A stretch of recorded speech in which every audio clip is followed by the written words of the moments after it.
barasaabka gobolka Gabley Xamse Maxamed Cabdi barasaabka xigeenka gobolka Gabley Cali Cabdi Cabdilaahi maayarka caasimadda gobolka Gabley Mudane Maxamed Amiin Cumar Cabdi ayaa maanta shir la qaatay gudoomiyaasha degmooyinka hoos yimaada gobolka Gabley iyo madaxda tuulooyinka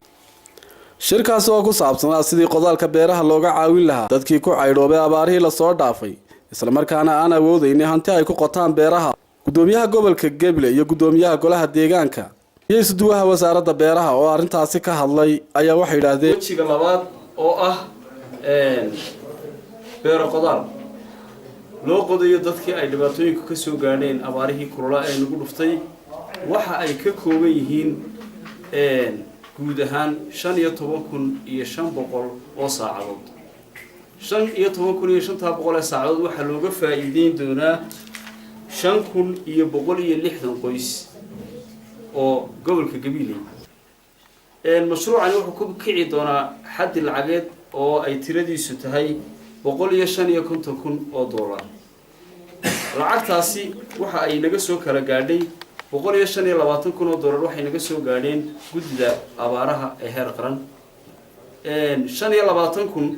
waa baaqiyaad saalihaadkii gudida abaaraha ee heer gobol 5,000 waxay naga soo gaadheen hay'ad muxsinada oo la yiraahdo Alfa Trust 155,000 ee dollar ayaynu hawsha wajigeeda hore ku bilaabi doonaa wixii kale ee Ilaahay inaga soo galiyay dadkana waa in isugu doonaa gudida abaaraha oo hormeed ku yahay barasaabka gobolku waxa maanta goobjoog u yihiin sida aynu nimcada uga faa'iideysan lahayn ee dadkii dhibta abaartu saameysay